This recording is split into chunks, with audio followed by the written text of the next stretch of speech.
창세기 4장 1절에서부터 7절까지 말씀입니다. 아담이 그의 아내 하와와 동침하매 하와가 임신하여 가인을 낳고 이르되 내가 여호와로 말미암아 득남하였다 하니라. 그가 또 가인의 아우 아벨을 낳았는데 아벨은 양치는 자였고 가인은 농사하는 자였더라. 세월이 지난 후에 가인은 땅의 소산으로 제물을 삼아 여호와께 드렸고 아벨은 자기도 양의 첫 새끼와 그 기름으로 드렸더니 여호와께서 아벨과 그의 제물은 받으셨으나 가인과 그의 제물은 받지 아니하신지라. 가인이 몹시 분하여 안색이 변하니 여호와께서 가인에게 이르시되 내가 분하여 함은 어찌 됨이며 안색이 변함은 어찌 됨이냐. 함께 읽습니다. 내가 선을 행하면 어찌 낯을 들지 못하겠느냐. 선을 행하지 아니하면 죄가 문에 엎드려 있느니라. 죄가 너를 원하나 너는 죄를 다스릴지니라. 아멘. 요즘 우리 자녀들의 보물 1호 스마트폰입니다. 반면에 우리 부모들의 경계 1호 스마트폰입니다. 얼마 전에 저희 아들이 저에게 물었습니다. 아빠, 하나님 나라에도 와이파이가 터지나요? 제가 조금 황당하긴 하지만 아마 안 터질 건데, 그랬더니 저는 안 가겠다고. 와이파이 안 터지면 저는 안 가겠다고. 어느새 아이들의 보물 1호가 스마트폰이 되어버렸습니다. 인터넷 게임, 와이파이 안 터지면 할머니 집도 별로, 할아버지 집도 별로 안 가고 싶어 합니다. 사주는 순간부터 후회하고 안 사주면 사줄 때까지 골치가 아픈 것, 그것이 스마트폰이랍니다. 사주는 순간부터 후회하고 안 사주면 사줄 때까지 머리가 아픈 것. 그런데 이 고민은 우리만의 고민이 아닌 것 같습니다. 우리나라 부모들만 고민하고 있는 게 아니고요, 국제적인 고민인 것 같습니다. Wait until ACE라는 캠페인이 있습니다. 중2까지 기다리자라는 캠페인입니다. ACE라는 것은 8학년, 우리나라로 치면 중학교 2학년까지 기다리자라는 캠페인입니다. 이 캠페인 사이트에 들어가면 자녀에게 스마트폰 사주는 시기를 중학교 2학년 때까지 기다리겠다라고 서약만 하면 이 캠페인에 동참하게 됩니다. 그리고 이 캠페인에 동참을 한 부모들은 한 학교에 10명이 모이게 되면 그 이름을 공유해 줍니다. 10명이 되기 전까지는 누가 참여하고 있는지 모르는데 한 학교의 부모가 10명이 되게 되면 서로의 이름을 공유해 줍니다. 그러면서 서로를 알고 서로를 만나게 됩니다. 그러면서 이게 나 혼자의 고민이 아니었구나, 이 문제 때문에 고민하고 있는 부모들이 이렇게 많구나 라고 서로 알아가며 서로 의논하며 서로 아이들의 그런 핸드폰 사용에 대해서 같이 의논하며 논의하며 나가는 그런 캠페인입니다. 현재까지 이 캠페인이 미국 50개 주 22,000명의 부모들이 여기에 가입을 하고 있습니다. 캠페인에 참여한 한 엄마가 딸의 생일날 이렇게 카드를 써서 보냅니다. 스마트폰을 선물하는 순간 너를 잃을 수 있다는 것이 가장 두렵다. 스마트폰을 너에게 선물해 주는 순간 너를 잃을 수 있다는 것이 너무 두렵다. 삶 속에서 단 한 번뿐인 그 어린 시절을 부모와의 아름다운 추억을 만들면서 자라가는 것이 아니라 핸드폰에 푹 빠져 살아갈 것을 생각하는 엄마의 생일 카드 내용입니다. 그런데 저도 못 기다렸습니다. 기다리는 게 쉽지가 않습니다.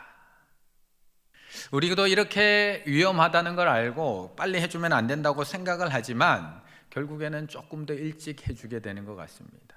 결국 저도 아들이 6학년 작년 9월에 생일날 어쩔 수 없이 핸드폰을 해줄 수밖에 없었습니다.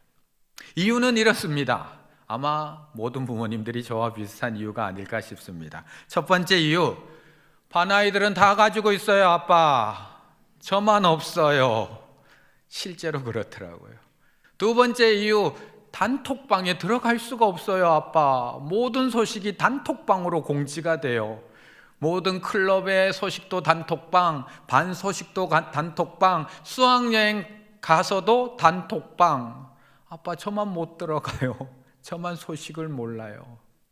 마지막 세 번째 이유, 연락이 안 된다. 이거는 부모의 입장에서 사실은 아이는 덜 답답한데 부모가 더 답답합니다. 연락이 안 되고 급한 일이 있는데 연락을 하고 싶은데 답답해서 사주게 되는 어른들, 부모의 마음이 있다는 겁니다. 저와 비슷하신가요? 네. 맞벌이 하는 부부가 많아지다 보니까 학교가 마쳤는지, 학원을 잘 갔는지, 집에는 잘 도착했는지 부모의 마음이 궁금합니다. 혹시 중간에 무슨 일이 생긴 건 아닌가? 길을 잃은 건 아닌가? 급한 일이 생기면 어떡하지? 부모의 마음은 걱정이 됩니다.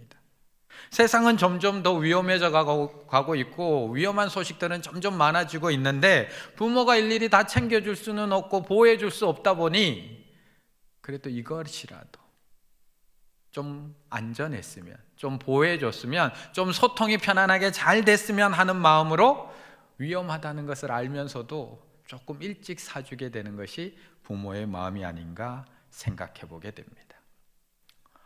하나님도 비슷하셨던 것 같습니다. 하나님께서 아담과 하와를 쫓아내십니다. 아담과 하와를 범죄한 이후에 에덴에서 쫓아내십니다. 그런데 쫓아내시고 나서 걱정이 되신 것 같습니다. 쫓아내신 우리가 염려가 되신 것 같습니다. 3장 24절의 말씀 함께 읽습니다. 이와 같이 하나님이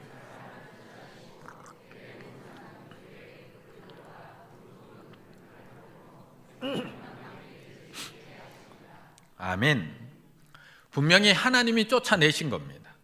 사람들이 나간 게 아니고요. 하나님께서 쫓아내셨습니다. 죄를 저지른 아담과 하와는 더 이상 하나님과 함께 에덴에 거할 수가 없습니다. 죄 있는 인간이 거룩하신 하나님과 함께 있으면 죽어버리기 때문에 쫓아내실 수밖에 없습니다. 거기다가 불칼을 두어서 거기에 못 들어오도록 지키기까지 하십니다. 그런데 걱정은 됩니다. 쫓아내놓고 나니까 걱정되고 염려가 됩니다. 비록 하나님과 함께 할 수 없는 죄인된 우리들이지만 걱정이 되어서 만남의 통로 하나를 만들어 주십니다. 창세기 1장부터 3장까지는 창조 그리고 타락 이야기로 가득합니다. 하나님께서 이 땅을 창조하신 이야기, 아담과 하와가 선악을 알게 하는 나무를 먹음으로 인해서 에덴에서 쫓겨난 이야기가 3장까지의 이야기입니다. 그런데 그렇게 쫓아내셨다라는 마지막 24절이 끝나자마자 4장 1절에 들어오면서 바로 오늘 본문 가인과 아벨의 예배가 등장을 하고 있습니다. 3장에서 아담과 하와가 죄를 범해서 쫓아내셨으면 그 이야기로 끝이 났으면 스토리 흐름상 여기서 나타나야 될 것은 4장에서 이야기가 전개돼야 될 것은 쫓겨난 가족들이 얼마나 힘들게 사는지를 보여주셔야 합니다. 너희들이 죄 짓고 쫓겨나서 얼마나 힘들지 이제 알겠지. 너희들이 하나님께서 안 지켜주시니까 얼마나 고통스러운지 알겠지. 하나님을 떠난 인생이 얼마나 외롭고 고된 삶인지 이제 알겠지. 이렇게 스토리가 전개되어야지 우리가 죄 지었구나, 우리가 쫓겨났구나 이렇게 되는데, 우리를 사랑하시는 하나님께서는 그 인간의 고통의 이야기는 뒤로 밀어 놓으시고 열어두신 만남의 통로 이야기를 먼저 꺼내놓고 계십니다. 우리를 위해 열어두신 예배의 통로에 대해서 먼저 말씀하십니다. 비록 쫓겨난 자녀들이지만 하나님과의 만날 수 있는 그 만남의 통로를 먼저 알려주고 계십니다. 너희들이 죄를 범하였고 이제 고되고 힘든 삶을 살겠지만 하나님 앞에 나올 수 있는 길, 비록 나에게 쫓겨났지만 그래도 나에게 나와서 예배할 수 있는 길을 먼저 만들어 주십니다. 그래서 쫓겨난 아담과 하와의 자녀들이지만 가인과 아벨은 오늘 하나님 앞에 나올 수 있는 겁니다. 어찌 나올 수 있겠습니까? 그래서 아브라함은 가는 곳마다 제단을 쌓고 하나님 앞에 나아갈 수 있었던 겁니다. 그래서 이삭은 거주지를 옮길 때마다 제단을 쌓고 하나님 앞에 나아갈 수 있었습니다. 그래서 출애굽한 이스라엘 백성들은 광야에서 머무는 곳들마다 회막을 만들고 거기서 하나님 앞에 나아갈 수 있었습니다. 그리고 오늘 죄인된 우리도 이 만남의 통로를 허락해 주셨기 때문에 비록 죄인된 우리들이지만 하나님 앞에 나아갈 수 있는 줄 믿습니다.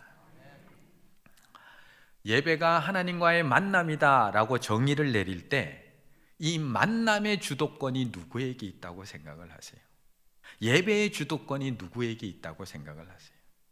누가 이 예배를 인도해 가고 있다고 생각을 하세요? 예배, 하나님과의 만남이라는 책에 보면 이 예배의 주도권에 대해서 우리에게 이렇게 얘기를 합니다. 전통적인 예배 프로그램의 첫 순서, 오늘 우리가 드렸던 이 3부 예배 순서에 보면 처음에 예배의 부름이 시작이 됩니다. 이것이 있는데 이거는 누가 누구를 부르는 것일까?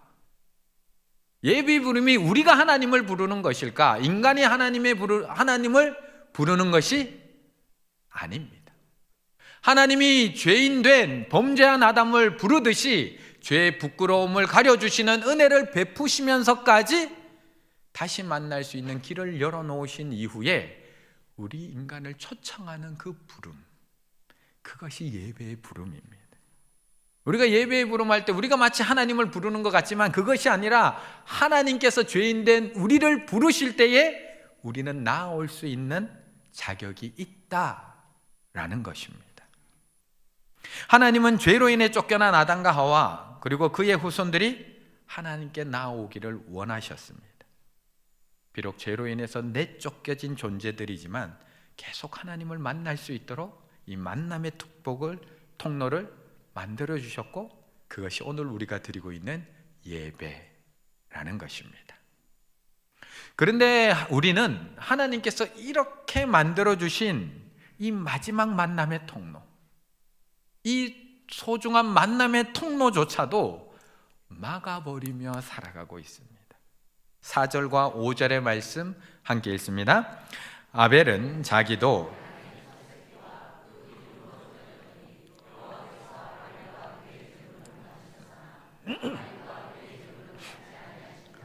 가인이 몹시 분하여 안색이 변하니. 아멘. 분명히 오늘 본문에서 아벨은 하나님께서 열어주신 그 마지막 만남의 통로를 통해서 하나님 앞에 예배를 잘 드렸습니다. 제물을 잘 드렸습니다. 하나님께서 받으셨다, 연락하셨다, 기쁘게 봐주셨다 말씀합니다. 그런데 안타깝게도 가인과 그의 제물을 받지 아니하신지라. 가인은 나아가지 못합니다. 분명히 하나님은 죄인된 우리들에게 하나님께 나올 수 있는 통로를 열어두셨고 그곳으로 나오기를 원하십니다. 우리가 하나님의 자녀임을 기억하고 하나님의 보호하심 속에 하루하루 살아가고 있음을 기억하고 우리의 창조자가 하나님 되심을 기억하며 그 하나님의 인도하심 속에서 살아가기를 원하십니다. 그런데 가인의 예배는 그 마지막 통로마저도 막아버립니다. 하나님께서 받지 않으십니다. 받으려고 만들어 놓은 통로인데 받지 않으십니다. 왜 이렇게 된 걸까요? 왜 가인의 예배는 받지 않으신 걸까요?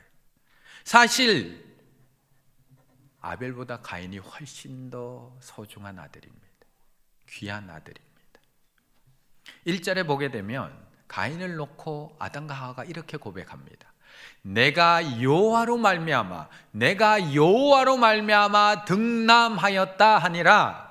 우리가 얻은 것이 아니라 우리가 놓은 것이 아니라 여호와 하나님께서 우리에게 주셨다. 그래서 그 이름의 뜻도 얻다라는 뜻을 가지고 있습니다. 야로 말미암아 득남하였다. 희망의 목소리입니다. 어쩌면 이 아들을 통해서 우리는 에덴으로 돌아갈 수 있을지도 몰라. 우리는 비록 죄로 인해서 지금 쫓겨났지만 이 아들로 인해서 우리는 에덴으로 다시 돌아갈 수도 있어 라는 희망이 담긴 목소리가 바로 이 목소리입니다. 왜냐하면 창세기 3장 15절에 보면 뭐라고 이야기하느냐 하면 하나님께서 그 범죄한 그 뱀에게 이렇게 이야기합니다. 여자의 후손은 내 머리를 상하게 할 것이요 너는 그의 발꿈치를 상하게 할 것이니라고 하나님께서 말씀하십니다. 약속하십니다. 저 여자의 후손이 누구일까요? 우리는 잘 알고 있습니다. 여자의 후손은 예수 그리스도밖에 없습니다. 남자를 통하지 않고 오직 성령으로 잉태된 여자의 후손은 예수 그리스도밖에 없습니다. 그런데 아담과 하와는 저 여자의 후손의 약속을 들었을 때, 그리고 가인이 태어났을 때, 아, 이 후손이 이 가인이구나. 여호와로 말미암아 나에게 주신 이 아들이 바로 뱀의 머리를 상하게 할 아들이구나 라고 생각을 합니다. 그래서 여호와로 말미암아 얻었다. 이제 희망을 노래하고 있습니다. 이제 이 형벌로부터 벗어나서 이제 그곳으로 돌아갈 수 있겠지. 그래서 가인은 이 가정의 희망입니다. 그래서 여호와의 은혜로 말미암아, 여호와로 말미암아 얻었다 고백을 하고 있습니다. 가인도 마찬가지입니다. 가인도 내가 이렇게 지금은 비록 힘들지만 저주받은 땅을 땀 흘리며 가꾸고 있고 가시덤불과 엉겅퀴를 내가 매일 농사 짓고 있지만 내가 이렇게 열심히 하다 보면 언젠가는 돌아갈 수 있겠지. 희망을 가지고 있습니다. 그래서 매일매일 땀 흘리며 수고하고 있고요. 매일매일 가시덤불을 재개하고 엉겅퀴를 치워나가고 있습니다. 그런데 아무리 땀 흘리고 아무리 노력해도 그날은 오지를 않습니다. 힘듭니다. 버겁습니다. 그래서 가인을 낳고 그 이름을 여호와로 말미암아 득남하였다, 어둠이라고 지었던 이 가정에서 둘째를 낳고는 이름을 이렇게 짓습니다. 2절, 그가 또 가인의 아우 아벨을 낳았는데, 우리가 생각할 때는 아벨이 훨씬 더 귀한 아들인데 아벨은 그 뜻도 나오지 않습니다. 여호와로 말미암았다, 득남하였다, 가인, 어둠이라는 뜻이라도 가인은 등장을 하는데 아벨은 가인의 아우 아벨입니다. 가인의 핵심입니다. 가인의 아우 아벨, 뜻도 등장하지 않고요, 그 뜻을 해석해 보면 아벨, 허탄, 허무, 티끌. 아벨이라는 이름의 뜻의 이름입니다. 허무한 겁니다. 내가 그렇게 열심히 땅을 경작하고 내가 그렇게 땀 흘리며 저주받은 땅을 농사지었는데 아무것도 변화가 일어나지 않습니다. 이 가인의 심정을 온누리교회 이상준 목사님이 쓰신 가인의 이야기라는 책에 보면 이 가인의 심정을 이렇게 표현해 놓고 있습니다. 신이 내게 해준 것이라고는 저 완벽한 동산에서 아버지와 아들을 쫓아내시고 땅을 척박하게 만들어서 엉겅퀴와 가시덩굴로 뒤범벅하게 만들어 놓으시고 처절하게 고생해야지 식물을 먹을 수 있게 내 삶을 고달프게 만들어 준 것밖에 없는데, 하나님이 우리에게 해주신 것이라고는 에덴 동산에 잘 살고 있는 아버지 엄마 내쫓으시고 땅을 저주해서 가시덤불 나게 하시고 엉겅퀴 나게 하시고 내가 고달프게 인생을 살아갈 수밖에 이렇게 만들어 주신 게 하나님인데 왜 내 소산을 하나님께 드려야 합니까? 왜 내 소산을, 내가 이렇게 땀 흘리며 거둔 것, 한 주 동안 내가 이렇게 열심히 직장에서 거둔 것, 내가 왜 하나님 앞에 드려야 됩니까? 내가 열심히 해서 거둔 건데. 가인에게 있어서 신께 드리는 제사는 내고 싶지 않은 세금, 물고 싶지 않은 벌금이었다. 그것은 신에 대한 존경도 사랑도 헌신도 아니었다. 다만 신을 인정하지 않으면 자기에게 화가 있을까 봐, 내가 하나님을 인정하지 않으면 아버지가 벌받았듯이 나도 벌받을까 봐 그것이 두려웠을 뿐이다. 그러니 가인의 제사는 하나님을 위한 제사가 아니라 자기 자신을 위한 제사였다. 이거는 재물의 문제가 아니라 태도의 문제입니다. 곡식의 양이나 종류의 문제가 아니었습니다. 드리는 자의 마음, 드리는 자의 태도의 문제. 하나님은 가인의 재물을 받지 않으신 것이 아니라 가인과 그의 재물을 받지 않으십니다. 하나님은 아벨의 재물을 받으신 것이 아니라 아벨과 그의 재물을 받으십니다. 4절 말씀에 보면 이렇게 얘기합니다. 여호와께서 아벨과 그의 재물을 받으셨으나 가인과 그의 재물은 받지 아니하신지라. 이것은 재물의 문제가 아니라 예배자의 문제입니다. 예배자가 어떤 마음과 어떤 태도로 이 자리에 나와 있느냐, 어떤 마음과 어떤 태도로 이 자리에 지금 예배 드리고 있느냐. 지금도 누군가는 하나님께서 받으시는 예배를 드리고 있지만 지금도 누군가는 하나님께서 거절하시는 예배를 드리고 있습니다. 그런데 참으로 다행스러운 것은 하나님은 그럼에도 불구하고 가인을 포기하지 않으십니다. 아담과 하와를 포기하지 않으시고 그들에게 예배의 통로를 열어주셨던 것처럼, 그것으로 나올 수 있게 해주셨던 것처럼 가인에게도 계속해서 돌아올 수 있는 기회를 허락하고 계십니다. 그것이 7절의 말씀입니다. 함께 읽습니다. 내가 선을 행하면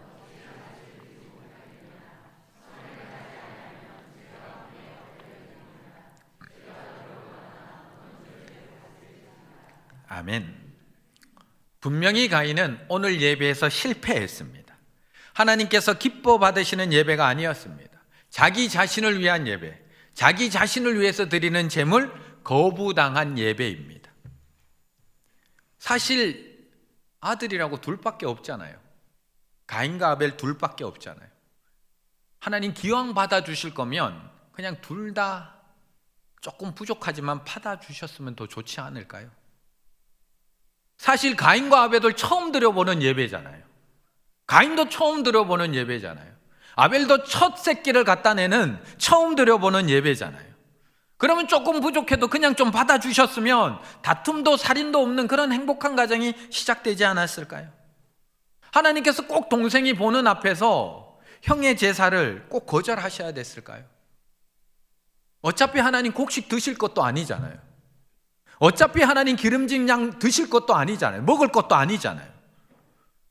그럼 그냥 받아주시고 그냥 지나가 주시면 형제간에도 좀 평화할 거고 가족에도 이런 불상사는 없을 텐데.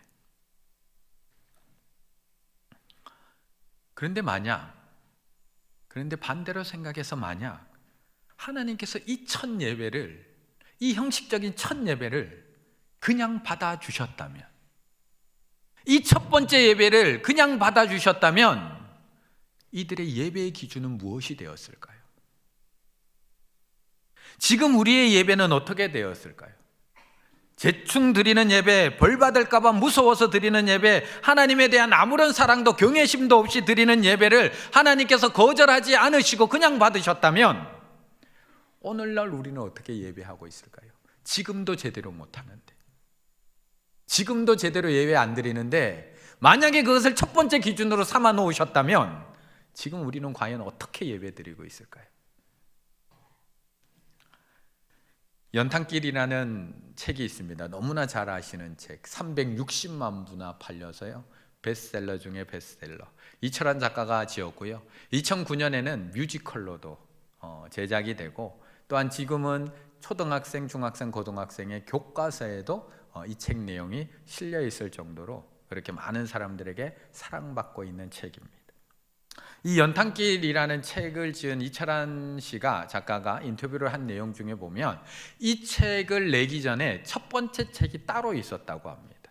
그런데 그 첫 책을 만드는데 무려 9번이나 출판사의 거절을 당하게 됩니다. 그리고 10번째 되어서야 그 책이 출간되게 됩니다. 그런데 그렇게 9번의 거절을 당하는 그 반복 속에서 이철환 작가는 그 순간을 이렇게 이야기를 합니다. 저는 솔직히 첫 번째 출판사에서 원고를 보냈을 때 바로 채택이 될 거라고 생각을 했습니다. 왜 이런 원고를 이제 가져왔어요? 좀 빨리 가져오시지? 라고 이야기를 들을 줄 알았습니다.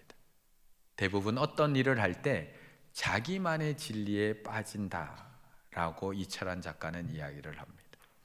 그런데 그렇게 9번씩이나 거절당하고 나니까 자기 원고의 문제점이 보이기를 시작합니다.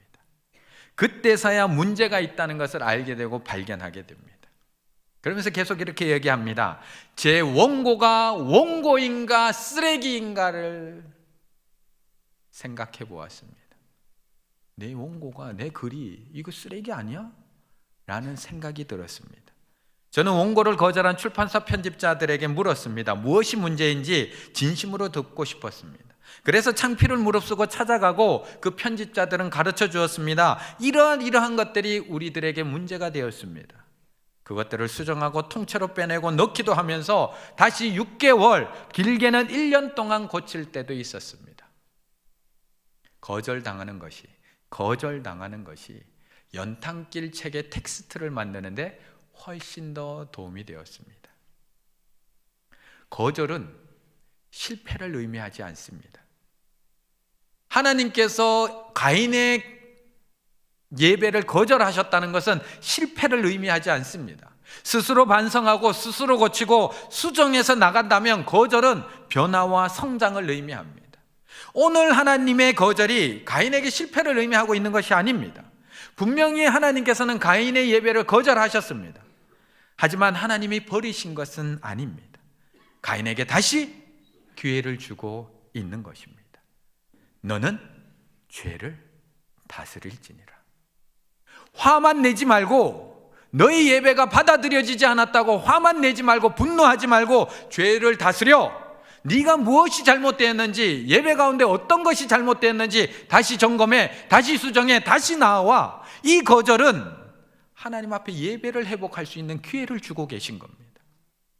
아벨의 예배를 봐. 네가 무엇이 잘못되었는지 다시 확인해. 아벨을 계획적으로 죽인 이후에도 하나님께서는 가인에게 계속해서 기회를 주십니다. 아벨을 죽였는데 하나님께서 아벨의 죽음을 슬퍼하는 장면은 없습니다. 계속해서 가인에게만 기회를 주십니다. 9절에서도 내 아우 아벨이 어디 있느냐?